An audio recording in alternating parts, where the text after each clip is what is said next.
The grand iron gates creaked open slowly, groaning like an old man waking from a long sleep. They revealed a winding driveway, lined with trees so tall and ancient they seemed to whisper secrets to the sky. At the end of it stood Blackwood Manor, a house so enormous and silent it felt less like a home and more like a museum. My heart thumped a nervous rhythm against my ribs. I was Clara, and this was my new beginning. I'd seen pictures, of course, during the interviews with the agency. Mr. Worthington, the owner, was a very rich man. A widower, the agency said, with 2 young children. They needed a live-in nanny. My last job had ended when the family moved abroad, and honestly, the thought of caring for children again, of bringing some light into a home, filled me with a quiet hope. But nothing could have prepared me for the silence. The silence hit me. First, even before I stepped out of the taxi. It wasn't just a lack of noise. It was an active absence. A heavy blanket draped over everything. The air felt thick with it. Inside, it was worse. The huge marble foyer echoed with the sound of my own footsteps. A stern-faced housekeeper, Mrs. Gable, greeted me, her voice a low murmur that seemed afraid to disturb the quiet. Mr. Worthington is in his study, she informed me, her gaze sweeping over me with an almost clinical assessment. He will see you after you've settled. My room was lovely, pristine, but cold. I unpacked quickly, laying out my few simple clothes. Then, feeling a mix of nerves and a strange sense of duty, I went to find the children. Mrs. Gable had pointed me towards a section of the house marked as the children's wing. Even the name felt formal, like a hospital ward. I pushed open the door to what looked like a playroom. It was filled with toys, expensive, shiny, brightly colored plastic and wood. But they were all neatly arranged and touched. And there in the middle of the room, sitting on a plush rug, were 2 small figures, a girl, perhaps 4 years old, with long, pale blonde hair that was a little tangled, and a boy, maybe 6, with dark hair like his father's. They sat side by side, perfectly still. They weren't playing. They weren't talking. They weren't even looking at each other. Their eyes, when they finally turned to me, were wide and empty, like deep, dark pools. "Hello," I said, my voice sounding too loud in the quiet room. I knelt down, trying to make myself less imposing. "My name is Clara. I'm your new nanny."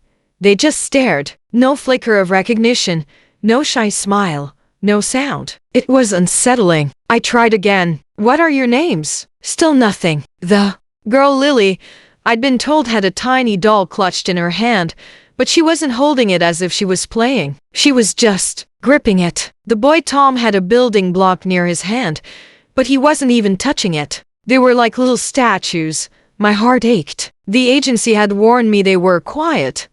But this wasn't quiet. This was silence. This was absence. They looked small, so very small for their age, and their skin had a pallor that spoke of too much time indoors to little sunshine. Their clothes, though expensive, seemed to hang on their frames. Starving, the title had said. Not in the way you see in a documentary, perhaps, but a deep, profound kind of neglect. They looked like life had been slowly draining out of them. I tried to coax them. I offered a toy. I suggested a game. I even offered them a snack I'd brought with me, some small, colorful fruit pieces. They didn't move. They just watched me with those unsettlingly blank eyes.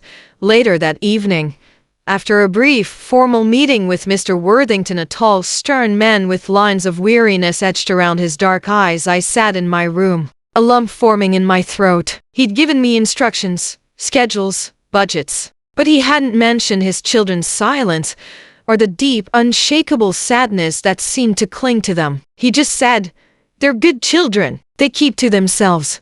My heart sank. He didn't see it, or he didn't know how to. That night, after Lily and Tom were tucked into their beds, a task that involved no words, no resistance, just quiet, passive compliance, I couldn't sleep. The silence of the house pressed in on me. I thought of my own childhood, filled with laughter and stories and the comforting hum of my mother's voice. And then I thought of Lily and Tom, 2 little birds trapped in a gilded cage. I knew I couldn't force them to talk. I couldn't force them to play. But there was something else. Something my own mother had always done when I was scared or sad. The next morning, after a breakfast where the children picked at their food, eyes downcast, I brought them back to the playroom. The sun was streaming through the tall windows, making dust motes dance in the air, but the room still felt lifeless. I sat on the floor, a little distance from them. I didn't try to engage them directly. Instead, I took a deep breath and started to hum. It was a simple tune, an old lullaby my grandmother used to sing. My voice was a little rusty, a little soft at first. Twinkle, twinkle, little star. I kept humming, then started to sing the words quietly, gently. I didn't look at them directly, just gazed out the window, as if I was singing to the garden outside. I wanted them to feel no pressure, no demand. After a verse, I glanced over. Tom's head was tilted, just a fraction. Lily's eyes, usually fixed on nothing, were now directed towards me, a tiny flicker of something curiosity. In their depths, I kept singing. How I wonder what you are. I moved to another song, one about a little bird. My voice grew a little stronger, more confident. I closed my eyes for a moment, letting the melody fill the silent room. When I opened them, both children were looking at me. Not just looking, but listening. Their small faces held an expression I hadn't seen before, not blankness, but a fragile sort of attention. I sang for what felt like an hour. Lullabies, nursery rhymes, silly little songs about animals. My repertoire was simple, but I poured all the warmth I had into each note. And slowly, imperceptibly at first, the atmosphere in the room began to shift. The silence still hung, but it was thinner now, perforated by the soft sound of my voice. When I finally stopped, my throat a little dry, Lily did something. Her tiny fingers, still clutching the doll, moved. She lifted the doll a fraction, then let it drop. A small, almost inaudible sound escaped her lips, a sigh, or perhaps a breath she'd been holding. "Would you like to hear another?" I asked, my voice soft, and no words. But Tom's eyes, those deep, empty pools, blinked slowly, and for the first time, I thought I saw a hint of a question in them. That was the beginning. Every day I sang. While they ate, I hummed. When we were in the playroom, I sang little songs, sometimes making them up on the spot. If we went outside, which I insisted on, much to Mrs. Gable's initial disapproval, I'd sing about the birds or the flowers. The transformation was slow, almost painstakingly so, but it was there. First, they started to eat a little more, less like it was a chore and more like food. I'd try to make mealtimes a gentle experience, talking softly, describing the flavors. I'd hum my songs. Soon, I noticed Lily sometimes tapping her spoon to the rhythm of my humming. Then came the sounds. Not words, not yet, but tiny, fragile sounds. A sigh when I stopped singing. A soft when I offered a particularly delicious bite of a cookie. One afternoon, while I was singing about a sleepy bear, Tom let out a soft, breathy chuckle. It was so faint, I almost missed it. But it was there, a real sound, a sound of a child. I nearly cried. Encouraged, I started trying to engage them in other ways, still using the music as a bridge. I'd sing a song about a ball, then gently roll it towards them. Sometimes one of them would tentatively push it back. I'd sing about coloring, then offer them crayons. One day, Lily, her small hand trembling, picked up a blue crayon and made a single, shaky line on the paper. The first word came from Tom. Nearly a month after I'd arrived, we were in the garden, and I was singing about a butterfly. A beautiful monarch fluttered past. I pointed to it, still singing, and then Tom, his voice a barely audible whisper, said, "Fly." My heart soared. "Yes, Tom, a butterfly. Can you say butterfly?" He just looked at me, a hint of something resembling a smile playing on his lips, before lapsing back into his quietness. But the barrier was broken. Words started to trickle out, slowly, haltingly. Short words, usually in response to a song or a direct question from me. Lily, sweet Lily, started to hum along with me, a tiny, tuneless but joyous sound that often accompanied her as she played with her doll, finally playing with it, arranging its clothes, talking to it in soft, unintelligible babble. The house, once a tomb of silence, began to echo with faint sounds of life. My singing, yes, but also the tentative sounds of children, the soft thud of a dropped toy, the whisper of a tiny voice, the fragile music of a child's hum. Mr. Worthington noticed. He had to. He was a busy man, always leaving early, coming home late, his face etched with the weight of his responsibilities. He'd barely looked at me the first few weeks, beyond a polite nod or a brief instruction. But then, he started to linger. Mr. Worthington noticed. He had to. He was a busy man, always leaving early, coming home late, his face etched with the weight of his responsibilities. He'd barely looked at me the first few weeks, beyond a polite nod or a brief instruction. But then, he started to linger. I'd be singing to the children in the living room, perhaps reading a story, my voice a soft cadence, when I'd feel a presence. I'd look up and see him standing in the doorway, watching us. His expression was unreadable at first, but I saw a certain stillness in him, a quiet observation. One evening, after the children were asleep, I was tidying up the playroom when he found me. "Clara," he said, his voice deeper than I was used to hearing it, almost hesitant. "The children, they seem different." I turned, a small smile on my face. "They're coming out of their shell, sir. They just needed a little bit of encouragement." He nodded slowly, stepping into the room. He picked up a crayon Tom had used, a drawing of a stick figure and a sun. "Tom drew this?" he asked, his voice laced with a surprise that bordered on wonder. "Yes, this afternoon." He was very proud. He looked at the drawing, then at me. "How did you?" He gestured vaguely at the room, the silent toys that were now occasionally scattered about, signs of life. Before, they were like ghosts, barely ate, never spoke. I sat on the rug, patting the spot next to me. He hesitated, then sat down, his large frame looking a little out of place on the child-sized rug. "I just sang," I said softly. "Music is a language we all understand, isn't it? It connects us. It brings comfort." He was quiet for a long moment. "Their mother, she used to sing to them," he said, his voice barely a whisper. "After she passed, everything just stopped. I didn't know. I didn't know what to do. I was so lost. The house, it just became so quiet.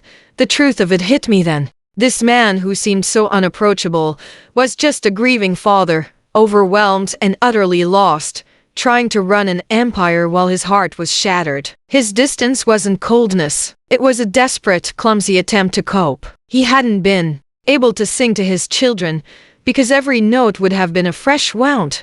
"It's okay to be lost, sir," I said gently. "The important thing is that you want to find your way back. They need you. They miss you. Even if they don't know how to say it yet."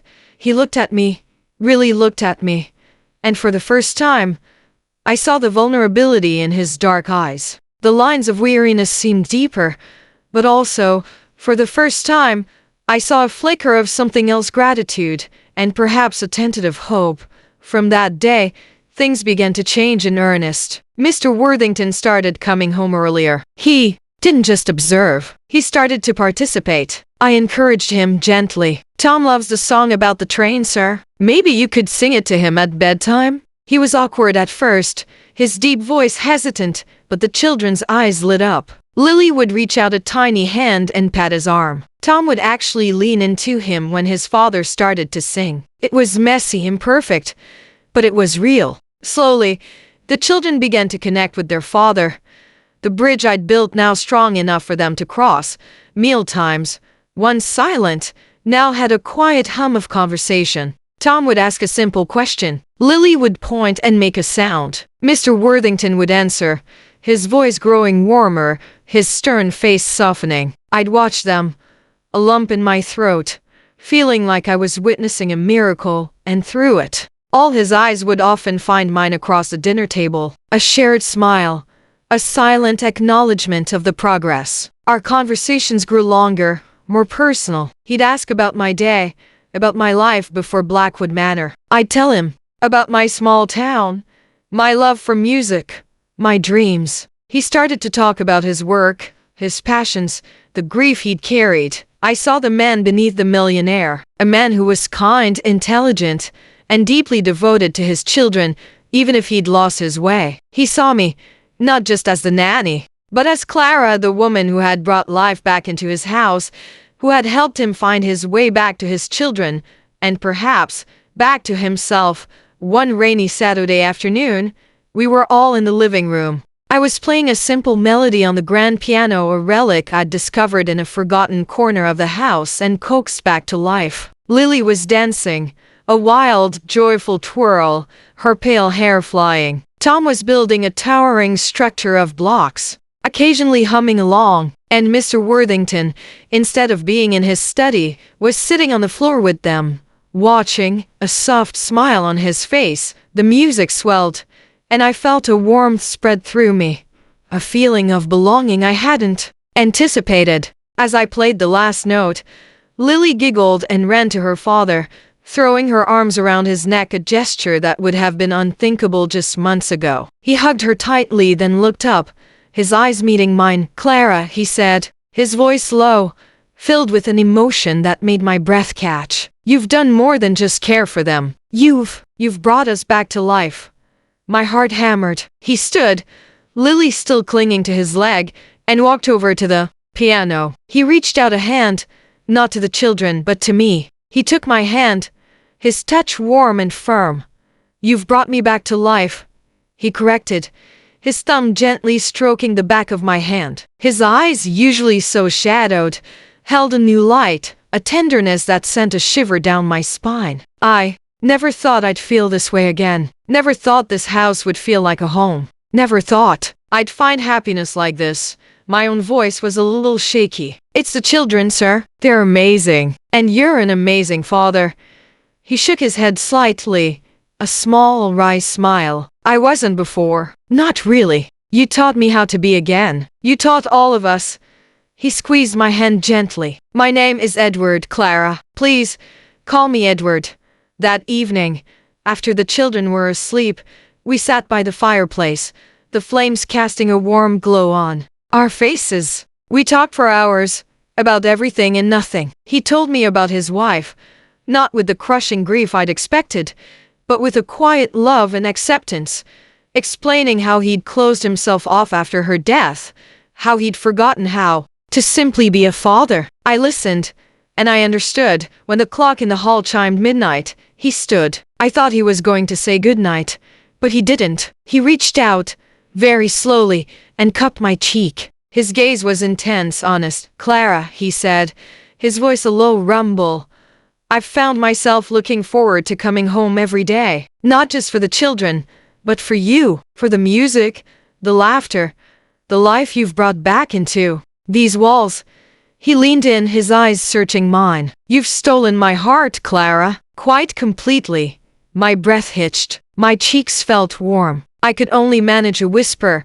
"You've stolen mine too, Edward." And then he leaned in further, and he kissed me. It wasn't a fiery kiss, but a tender, hesitant one, filled with gratitude, with a blossoming hope, and with a promise of a future that felt as warm and real as the fire crackling beside us. The silence of Blackwood Manor was truly broken now. It was filled with children's laughter, with singing, with the gentle murmur of conversations, and with the quiet, comforting beat of two hearts that had found their way home, together. I was no longer just the nanny. I was part of the family. And my heart, once simply content to bring light to others, was now brimming with a happiness I hadn't dared to dream of. The millionaire's kids were no longer silent or starving. They were whole, and so were we.